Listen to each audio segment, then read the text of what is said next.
Welcome back sa aking YouTube channel mga trops. Kung bago ka pa lang, please click the subscribe button at notification bell para lagi kang updated sa boxing news.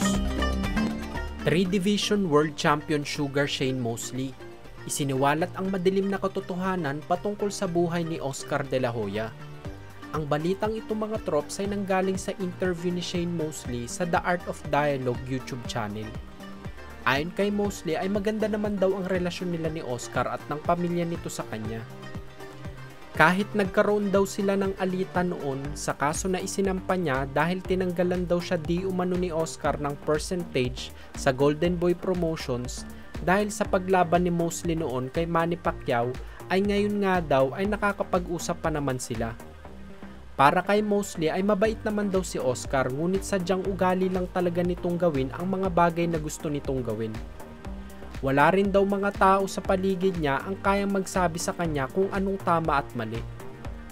Matatandaan ni Mosley na minsan daw ay sa kanilang meeting ay sinabihan niya ang isang katim ni Oscar na pigilan ito sa mga pinagagagawa niya ngunit hindi daw nila ito magawa.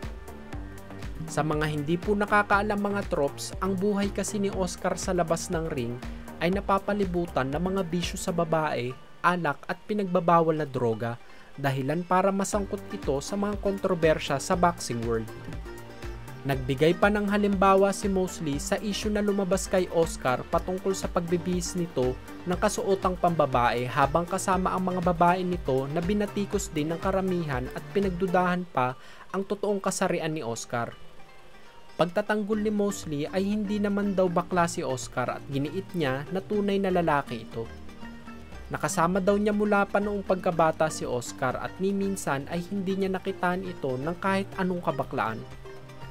Gustong gusto daw ni Oscar ang pangbababae, sadya lang daw talagang may mga kabaliwan itong nagagawa sa tuwing sabog sa bisyo.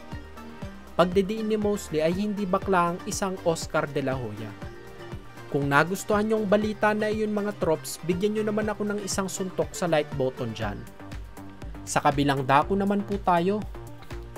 Tambalang Gervonta Tank Davis at Errol Spence Jr. sa paparating na rematch ni Spence kay Crawford. Usap-usapan na ngayon sa boxing world. Sa interview ng head trainer at coach ni Gervonta Tank Davis na si Calvin Ford ay na-interview ito sa The Rise Podcast patungkol sa usap-usapang ito. At nagbigay ng opinyon patungkol dito. Kinumpirma ni Calvin na narinig na niya ang mga usap-usapang ito. Close and tight daw sila ng coach ni Spence na si Derrick James kaya kung manghihingi man ito ng tulong ay tutulungan niya ito. Bukod pa doon ay hindi naman daw lingid sa kaalaman ng nakararami na magkaibigan din si Spence at Tank Davis. Kaya hindi rin masisisi ni Calvin kung iisipin ng mga tao na magsanib puwersa ang dalawa. Lalo pat ang rematch kay Terence Crawford ang haharapin ni Spence. Sa ngayon ay wala pang inilalabas si Calvin na kumpirmasyon patungkol dito at hinahayaan lang maluto ang mga bagay-bagay. Kung sakaling matuloy ang tambalan na ito ay paniguradong makakatulong ng malaki si Tank Davis sa mga sparring session.